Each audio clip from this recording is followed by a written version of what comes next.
Senhor, te agradecemos por essa oportunidade na Tua presença. Pedimos a Ti, Senhor, revele-nos a Tua palavra. Revela-nos mais da Tua pessoa. De fato, nós queremos ser como a corça que tem pés velozes para correr pelas correntes das águas. Senhor, Tu és um manancial de água viva. Nessa noite, leva-nos a entrar mais em Ti, Senhor.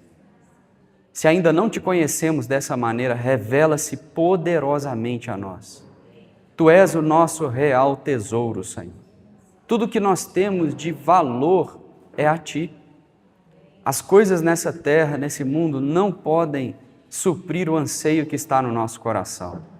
A nossa alma suspira por Ti, Senhor. A nossa alma tem sede de Ti, ó Deus, sede do Deus vivo. Por isso, Senhor, acrescenta-se mais a nós nessa noite. Tu és a água que sacia a nossa sede. Tu és o pão que sacia a nossa fome. Ó Senhor Jesus, por isso nós sempre invocamos a Ti. Em nome de Jesus oramos a Ti, Pai. Amém. Eu queria ler com os irmãos Mateus capítulo 13, versículo 44.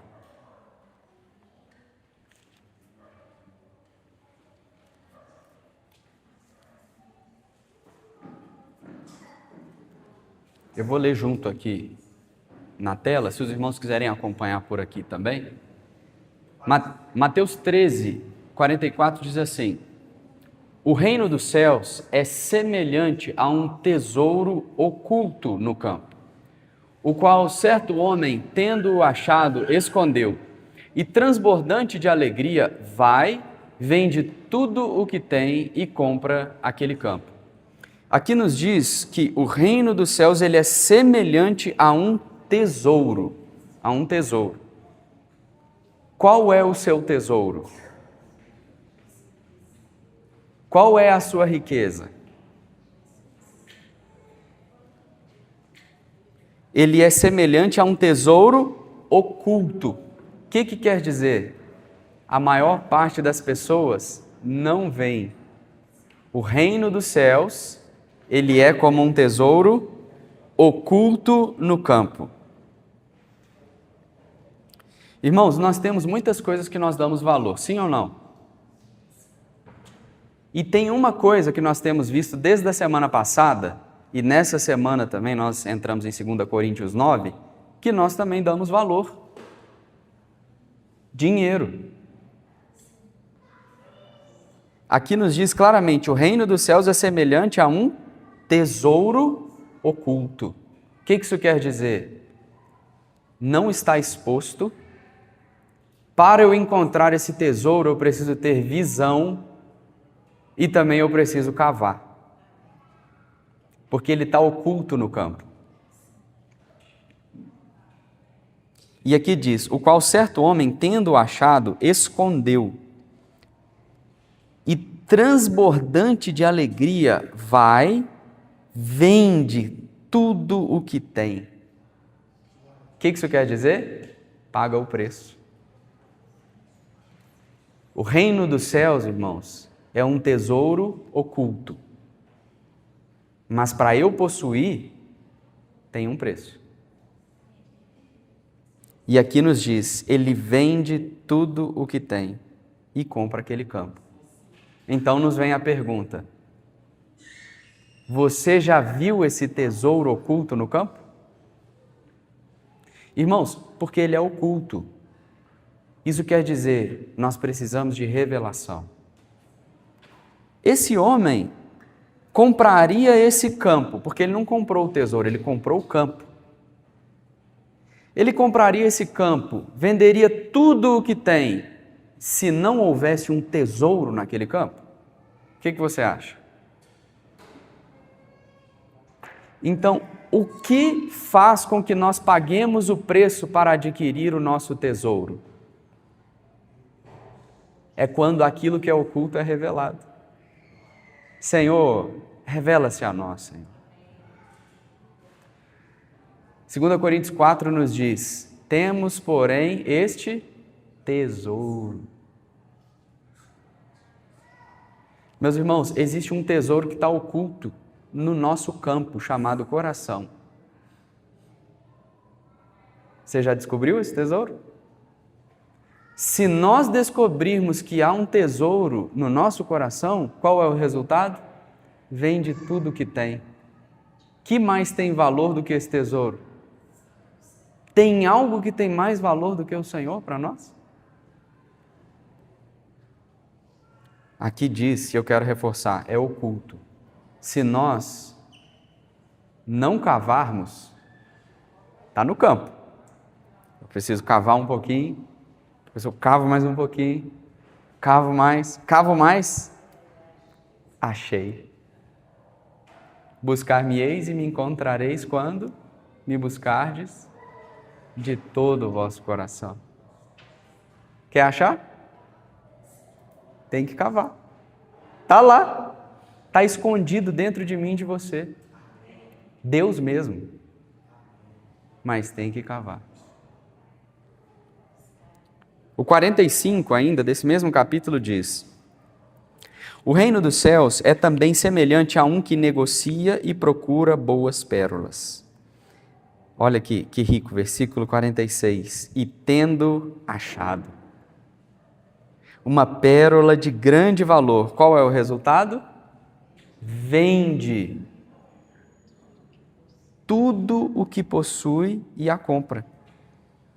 Quando nós falamos sobre essa questão do dinheiro, e aí nós estamos lembrando, falando sobre 2 Coríntios 9, lá está falando especificamente sobre ofertas, sobre dinheiro, sobre entregar. Irmãos, o que nos faz ter o desapego dos nossos bens? Se nós encontrarmos o tesouro oculto no campo, se nós encontrarmos essa pérola de grande valor. Existe uma pérola com um valor inigualável. E aqui diz, é semelhante a um que negocia. O que quer dizer? Ele gasta tempo e procura boas pérolas. A gente viu que no versículo 44, esse tesouro está oculto. Agora, no versículo 45, a gente vê que essa pessoa, ele negocia e procura boas pérolas. Todos nós que estamos aqui nessa noite, procuramos ou não boas pérolas? Procuramos. Ninguém aqui está vivendo por viver. Todos nós estamos procurando boas pérolas. Mas aqui diz que ele achou. Meus irmãos, Deus nos encontrou e nós também encontramos o Senhor. Por isso, todo o valor que nós pagamos é nada diante daquilo que o Senhor é para nós. Olha só que interessante, Hebreus 11, eu queria ler com os irmãos.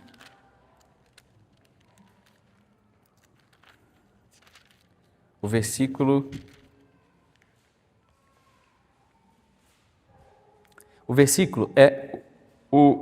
vou ler a partir do 24. Pela fé, Moisés, quando já homem feito, recusou ser chamado filho da filha de Faraó, preferindo ser maltratado junto com o povo de Deus, a usufruir prazeres transitórios do pecado. Porquanto considerou o opróbrio ou a vergonha de Cristo por maiores riquezas do que os tesouros do Egito. Veja, irmãos, aqui não está falando que Moisés ele considerou a glória de Cristo. Aqui está dizendo que ele considerou a vergonha de Cristo. O que foi nos dado por meio da obra de Cristo na cruz? A vergonha ou a glória? Os dois. Os dois. O Senhor nos deu, em primeiro lugar, o direito de sermos chamados filhos de Deus.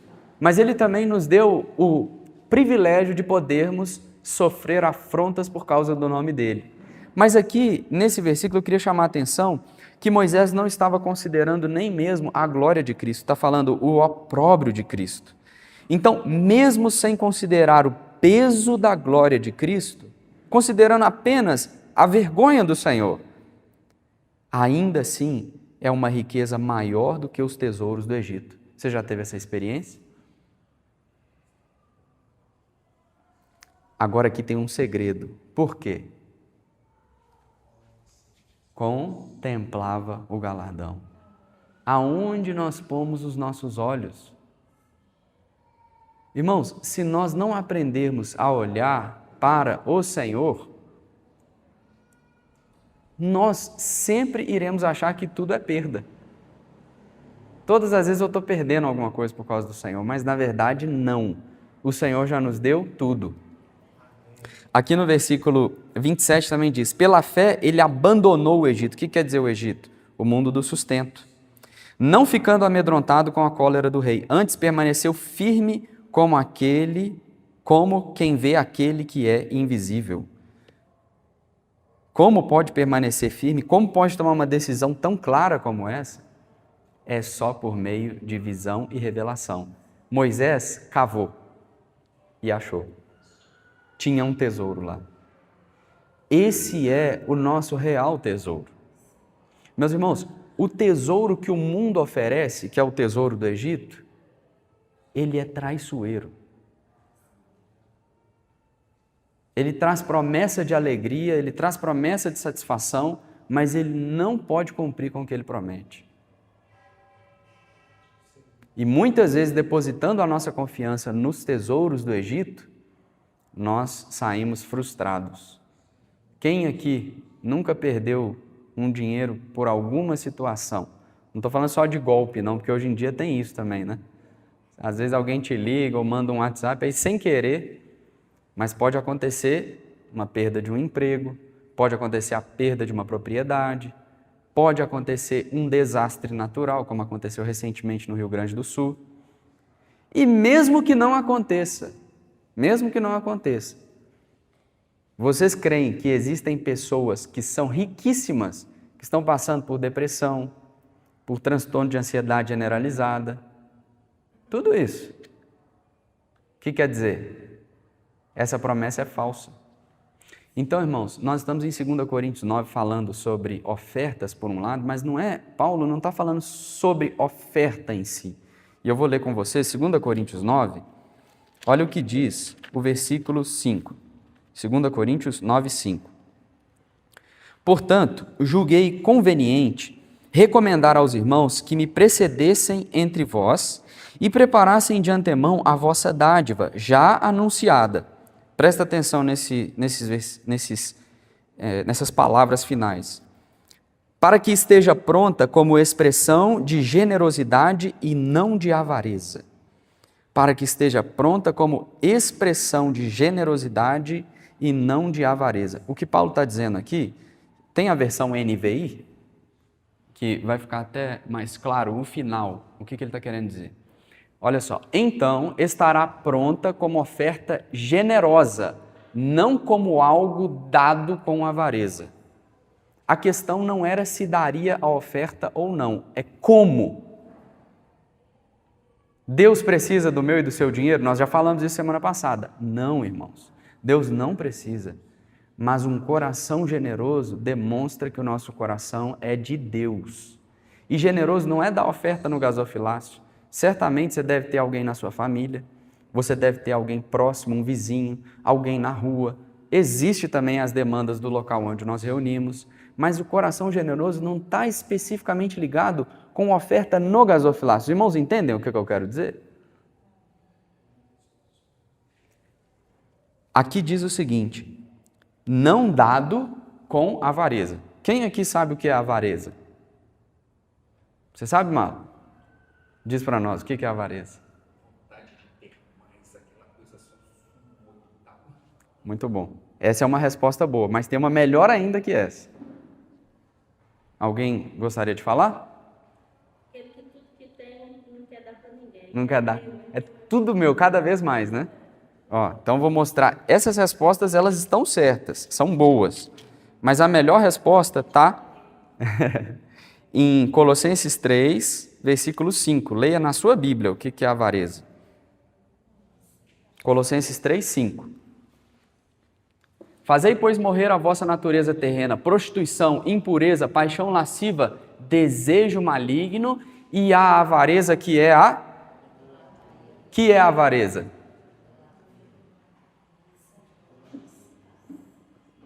É mais grave do que nós imaginávamos, né?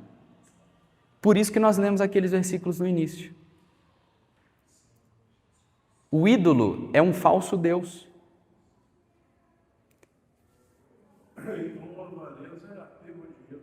Apego. E o dinheiro é mamon. É um Deus. É idolatria. Então, irmãos, percebe, a questão do dinheiro não é uma questão de dar oferta no gasofilácio, porque Paulo está falando, vocês não deem oferta com avareza. O que quer dizer? O coração não foi trabalhado. O ídolo está presente lá.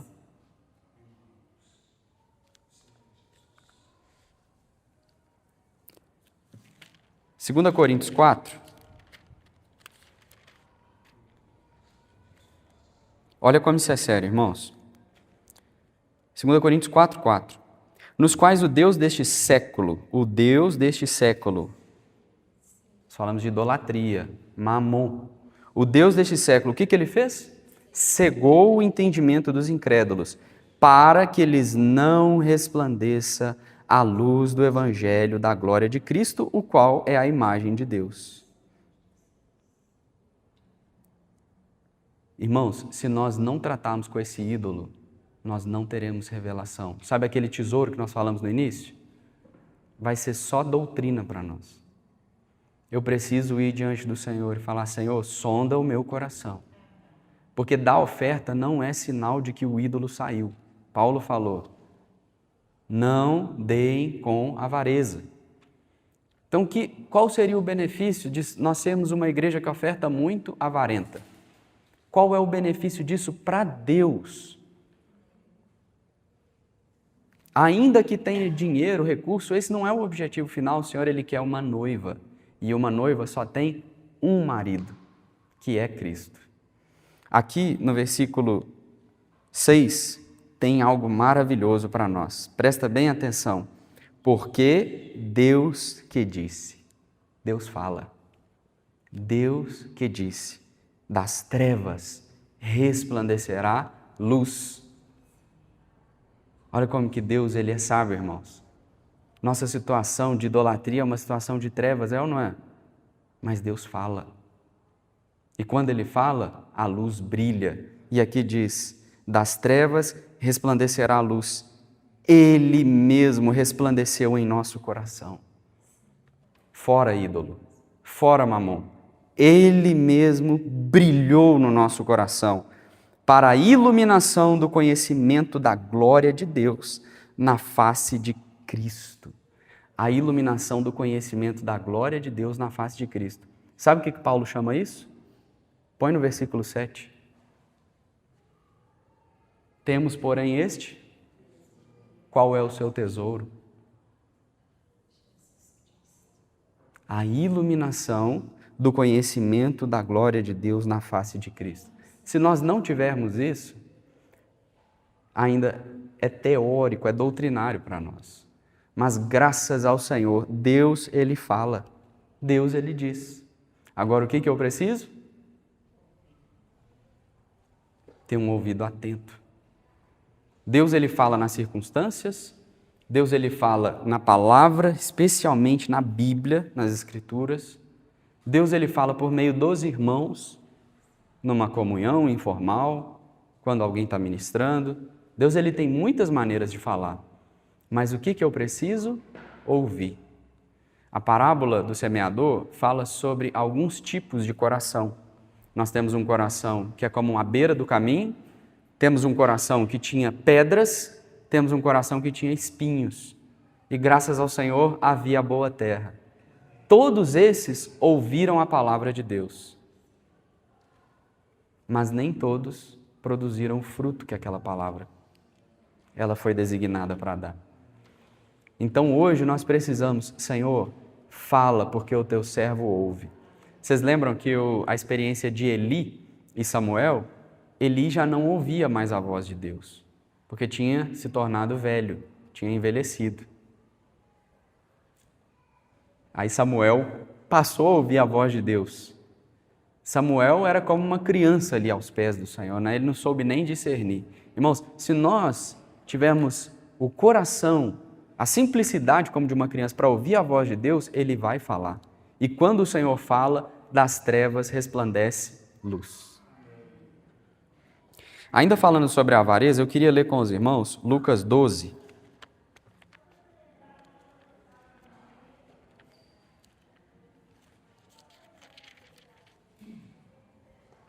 A partir do versículo 13, diz assim: Nesse ponto, um homem que estava no meio da multidão lhe falou: Mestre, ordena a meu irmão que reparta comigo a herança. 14. Mas Jesus lhe respondeu: Homem, quem me constituiu juiz ou partidor entre vós? 15. Então lhes recomendou: Tende cuidado e guardai-vos de toda e qualquer avareza. Porque a vida de um homem não consiste na abundância dos bens que ele possui. Eu vou ler de novo. Porque a vida de um homem não consiste na abundância dos bens que ele possui. Veja, irmãos, o que o mundo diz? Claramente, não com essas palavras que eu estou dizendo, mas por causa do sistema do mundo. O valor das pessoas está em quê? É no que elas têm. E o Senhor fala claramente, a vida do homem não consiste na abundância dos bens que ele possui. 16. E lhes proferiu ainda uma parábola, dizendo: O campo de um homem rico produziu com abundância, e arrazoava consigo mesmo, dizendo: Que farei, pois não tenho onde recolher os frutos? E disse: Farei isto, destruirei os meus celeiros,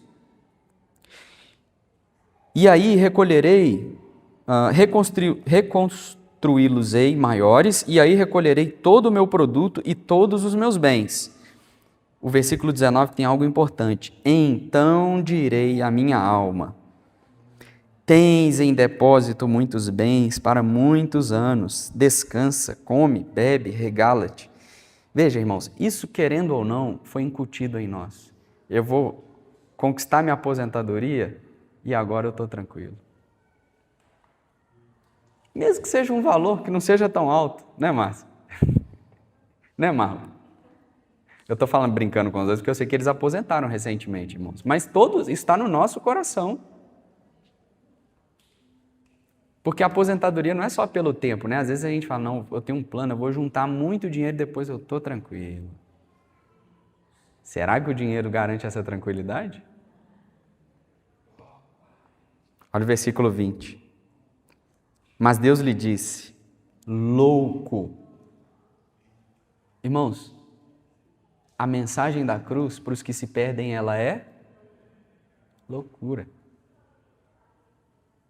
Esta noite te pedirão a tua alma, e o que tens preparado para quem será? Versículo 21. Assim é o que entesoura para si mesmo e não é rico para com Deus. Muito claro, irmãos. De fato, a nossa alma, ela quer descanso. A nossa alma, ela quer segurança. A nossa alma, ela quer desfrute. Aonde nós teremos isso? Em Deus. Ainda que a figueira não floresça, não haja fruto na oliveira, o produto da videira minta, os campos não produzam mantimento, as ovelhas foram arrebatadas do aprisco, todavia eu me alegrarei no... Não é o que Ele me dá, é Ele mesmo. Deus tem prazer em dar boas dádivas aos seus filhos, irmãos? Sim ou não? Sim.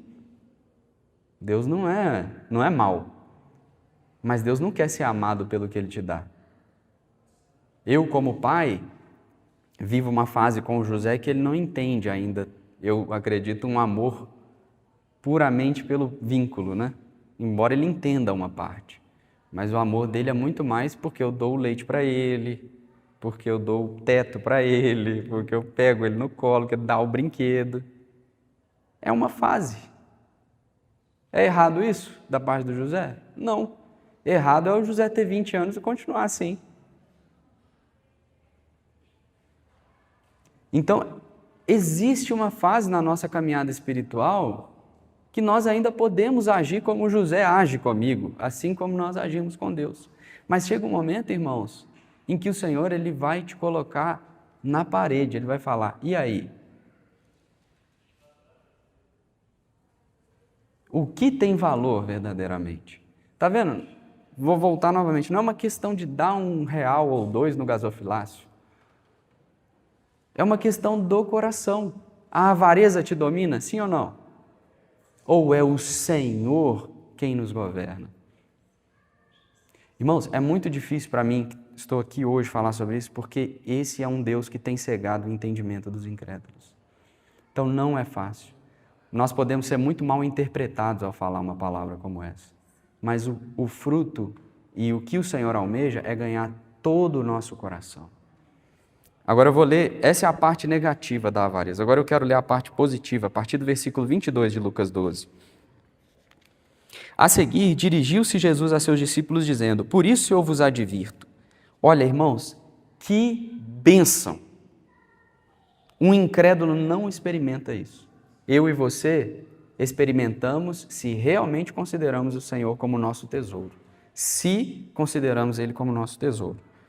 A seguir, dirigiu-se Jesus a seus discípulos, dizendo: por isso eu vos advirto, não andeis ansiosos pela vossa vida, quanto ao que haveis de comer, nem pelo vosso corpo, quanto ao que haveis de vestir, porque a vida é mais do que o alimento, e o corpo mais do que as vestes.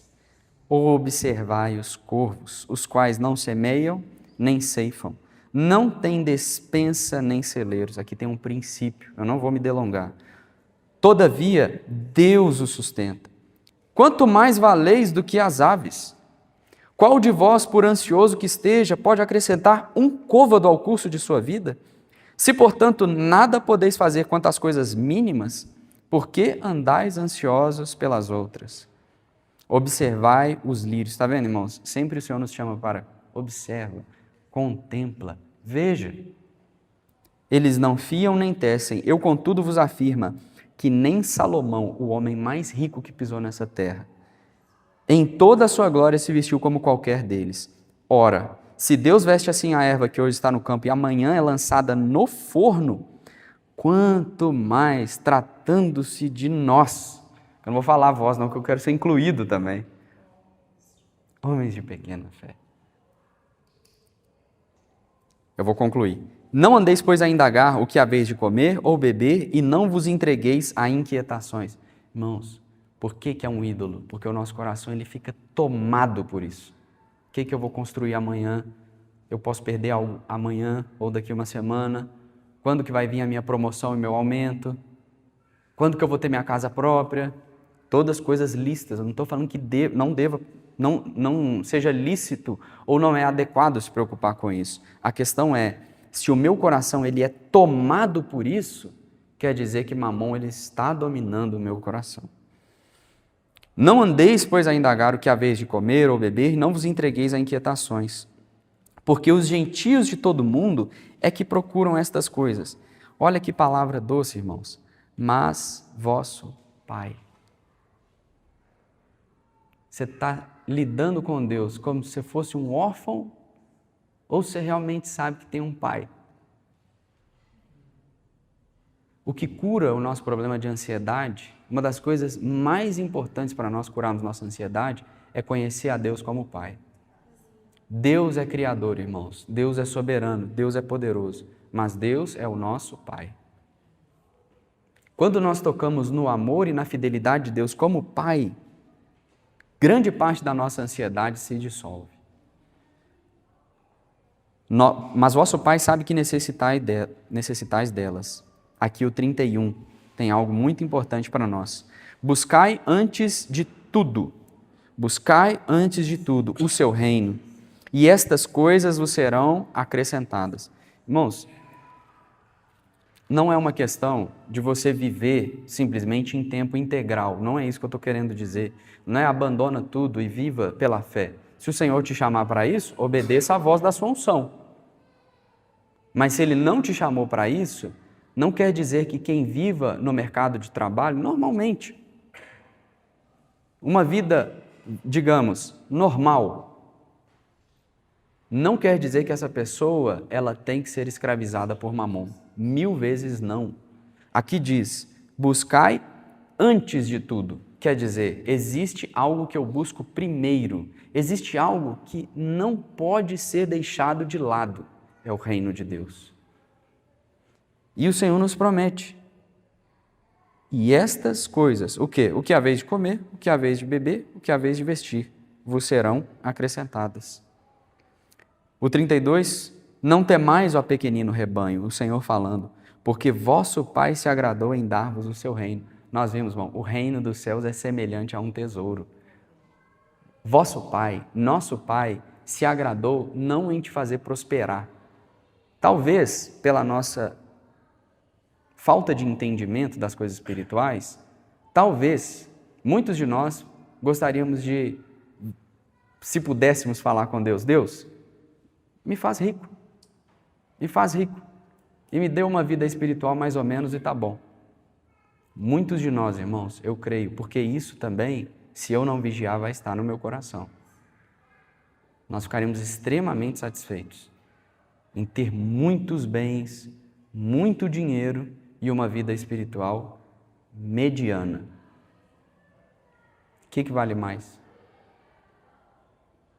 Não precisa responder, mas, irmãos, nós precisamos ser sinceros diante do Senhor e falar, Senhor, eu tenho corrido só pelas coisas da terra mesmo. As coisas espirituais para mim estão em segundo plano. É só porque eu quero alguma coisa que o Senhor vai me dar. O Senhor está sendo uma ponte para algo.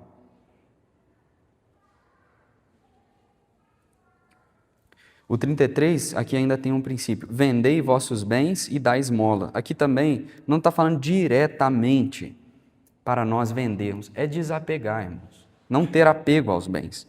Fazei para vós outros bolsas que não desgastem. Tesouro inextinguível nos céus, onde não chega o ladrão, nem a traça consome. Aí o versículo 34 resume. Por que tudo isso? Onde está o vosso tesouro, aí estará também o vosso coração. O resumo é isso. O que o Senhor quer? O coração. Se o Senhor é o nosso tesouro, se o reino é o nosso tesouro, se a sublimidade do conhecimento de Cristo Jesus, ou, como Paulo disse em 2 Coríntios 4, a iluminação do conhecimento da glória de Deus na face de Cristo, se isso é o nosso tesouro, onde é que vai estar o nosso coração? Em Deus. Andando na terra, com os olhos nos céus. É possível isso, sim ou não? É claro que é. Aí agora, depois de trazer esse pano de fundo, eu posso falar algo que esse capítulo fala que é importante. Por que eu quis dar esse pano de fundo? Porque o capítulo 9 de 2 Coríntios, acompanha comigo a partir do versículo 6. Paulo ele vai falar sobre um princípio espiritual. Ele diz assim, e isto afirma, aquele que semeia pouco, pouco também ceifará, e o que semeia com fartura, com abundância também ceifará. O que Paulo está querendo dizer? Quem é rico para com Deus, Deus é rico para com ele. Isso é um princípio espiritual. Como um irmão uma vez disse, eu nunca vi ninguém empobrecer porque ofertou. Eu não conheço também. Cada um, porém, contribua segundo tiver proposto no coração, novamente, não com tristeza ou por necessidade. Surgiu uma necessidade, aí eu oferto. Não, porque Deus ama a quem dá com alegria. Versículo 8, Deus pode fazer-vos abundar em toda graça, a fim de que, tendo sempre em tudo ampla suficiência, superabundeis em toda boa obra. O que Paulo está dizendo aqui claramente, irmãos? Deus precisa de pessoas que sejam fiéis, porque Ele quer abençoar essas pessoas. Deus ele tem prazer em abençoar essas pessoas. Para quê? Superabundez em toda boa obra. Não é para ficar comendo pão e me engordando mais, é por causa daquilo que tem valor para o Senhor. E o que tem valor para o Senhor, graça? Pessoas. Pessoas. Se Deus me dá algo, eu tenho que perguntar, Senhor, quem que é para eu abençoar? Essa é a pergunta que tem que estar no meu coração. É isso, esse é o ponto. Olha o que fala o versículo 11. Enriquecendo-vos em tudo, para toda generosidade. Para, qual é o propósito? Generosidade. Qual que é o oposto da avareza? Então, aí, percebe, irmãos, nós estabelecemos um princípio. Agora, Paulo está falando algo muito claro. Irmã Helena, Deus quer te fazer prosperar. Não é teologia da prosperidade isso não. Ele quer que você seja uma irmã que semeia para a vontade de Deus. E com todos nós, não é só com a irmã Helena não, irmãos, comigo também. Só que quando Deus ele dá o pão e a semente, às vezes a gente come o pão e a semente. Pão, Deus dá, porque Ele quer nos alimentar. Deus nos alimenta, Ele não é o nosso Pai. Mas além do pão, o que mais que Ele dá? Semente. Se eu comer a semente, acabou a sementeira. Então aqui, irmãos, eu queria ler também 3 João, para dar um exemplo do que eu estou dizendo aqui. É a experiência de Gaio. Olha só o que João fala com Gaio. A partir do versículo 1. O presbítero ao amado Gaio, a quem eu amo na verdade. Presta atenção no versículo 2. Amado, acima de tudo faço votos por tua prosperidade e saúde, assim como é próspera a tua alma. João está falando com Gaio. Gaio, eu faço votos, em outras palavras, eu oro para que você seja próspero e que você tenha saúde. Assim como é próspera a tua alma. Porque se não fosse próspera a alma, saúde e dinheiro só corrompe o homem que não tem uma alma próspera. A saúde e o dinheiro, para quem não tem Deus, só afasta o homem de Deus. Porque aí todas as paixões corruptas que estão no coração do homem, se ele tem dinheiro e saúde, existe limite para ele? Não, irmãos, pode fazer tudo. Pode viver para o pecado 100%. Mas se a nossa alma é próspera, ou seja, se tudo está aos pés do Senhor, aí nós podemos ser como Gaio. Qual era Gaio?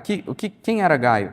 Fiquei sobremodo alegre, versículo 3, pela vinda de irmãos e pelo seu testemunho da tua verdade. Olha, da tua verdade tem realidade.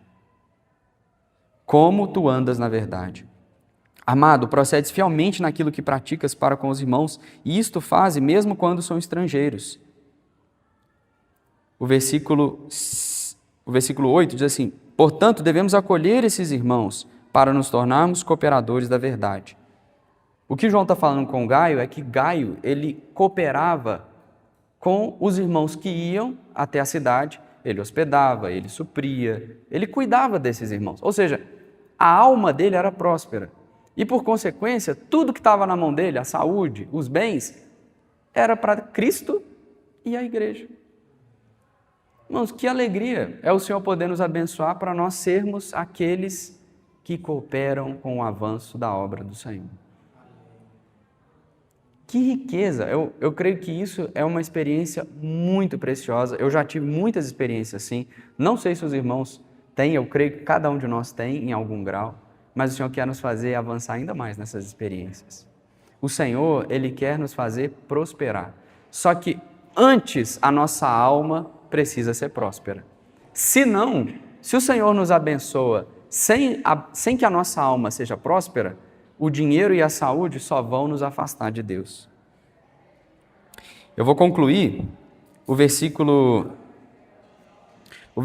13, inclusive é o título, fala: visto como na prova desta ministração glorificam a Deus pela obediência da vossa confissão quanto ao Evangelho de Cristo. O título é A Obediência da vossa confissão quanto ao Evangelho de Cristo. O que quer dizer? Eu posso dizer assim para vocês hoje: Jesus é o Senhor, eu amo o Senhor, Deus é tudo para mim.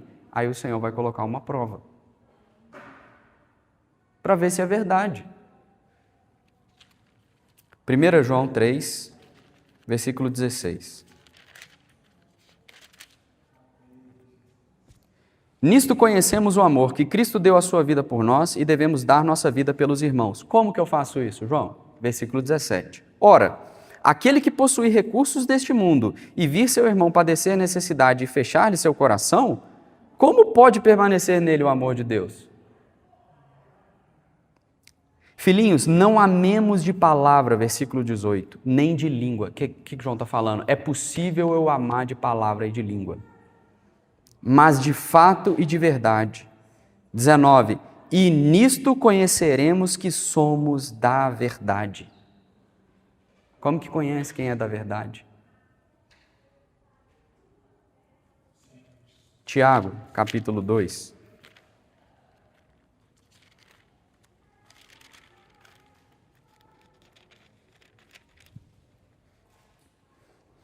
Versículo 14. Muito conhecido de nós esse trecho. Meus irmãos, qual é o proveito se alguém disser que tem fé, mas não tiver obras? Pode acaso semelhante fé salvá-lo? Se um irmão ou uma irmã estiver carecido de roupa, olha só, olha como que é claro, quando dá o exemplo, ele fala o que é. Se um irmão ou irmã estiver carecidos de roupa e necessitado de alimento cotidiano, e qualquer dentre vós lhe disser, ide em paz, aquecei-vos e fartai-vos, sem contudo lhes dar o necessário para o corpo, qual é o proveito disso?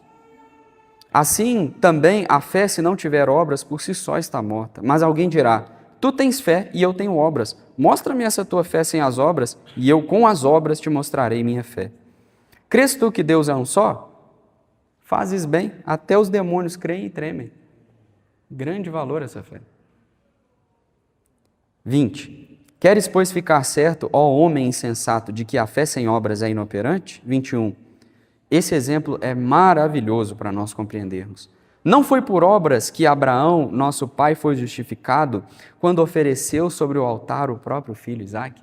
Meus irmãos, qual era o maior bem de Abraão? Qual é o seu maior bem? É esse que o Senhor quer. Porque, irmãos, a Bíblia diz, olha, quando Abraão, olha como que é forte isso, inclusive. Gênesis.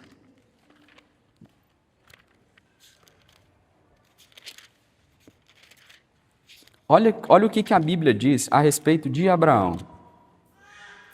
Gênesis, no capítulo 22, o versículo 9 diz assim, chegaram ao lugar que Deus lhe havia designado. Ali edificou Abraão um altar. Sobre ele dispôs a lenha, amarrou Isaque seu filho e o deitou no altar em cima da lenha. E estendendo a mão, tomou o cutelo para imolar o filho. Mas do céu lhe bradou o anjo do Senhor. Abraão, Abraão, ele respondeu, eis-me aqui. Então lhe disse, não estendas a mão sobre o rapaz e nada lhe faças, pois agora sei que temes a Deus. Isso que eu queria dizer. Pois agora, irmãos, Abraão tem uma vida que correu até chegar a esse ponto, e o anjo diz para ele, agora eu sei que você teme a Deus.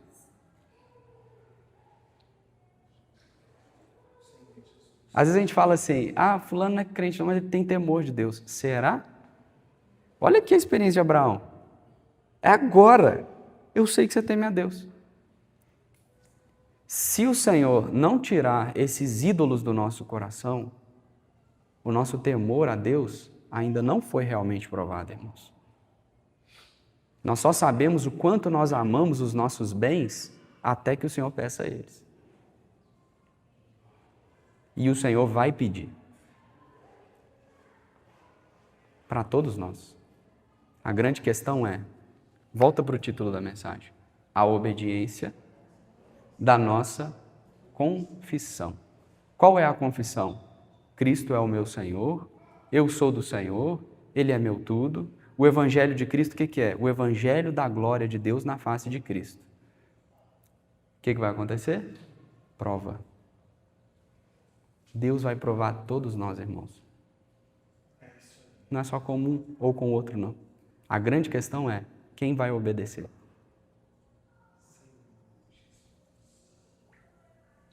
Se nós tocarmos nesse tesouro que está oculto, irmãos, sabe o que Abraão ele fez? Ele iria sacrificar o filho. E Hebreus nos fala por que ele iria sacrificar o filho. Porque ele sabia que o Senhor ele era poderoso até para ressuscitar Isaque dentre os mortos. Em outras palavras, se Deus te pede alguma coisa, irmãos, você pode estar certo que Ele tem outra 100 vezes mais para você. Qualquer coisa que o Senhor te pedir, eu e você precisamos ter essa fé. Não foi o que os discípulos disseram? Senhor, eis que tudo nós deixamos, nós abandonamos e tal. E o Senhor falou assim, ninguém que tenha deixado casa, ou filhos, ou pais, ou irmãos, ou irmãs, não receba o cêntuplo. No agora, e no porvir, a vida eterna. Só que ele coloca no agora com perseguições. Então, isso aí a gente não pode omitir. Tem perseguições, mas tem galardão. Vou concluir com uma oração. Senhor, faça-nos contemplar a Ti, Senhor. Assim como Paulo pôde declarar que julgou tudo como perda, Senhor, mas tinha uma causa, Senhor, a sublimidade do Teu conhecimento. De fato, que cada um de nós tem essa experiência de encontrar esse tesouro que está oculto, Senhor. Para nós o encontrarmos, nos dê os pés como os da corça, que correm para achar as águas de vida, Senhor.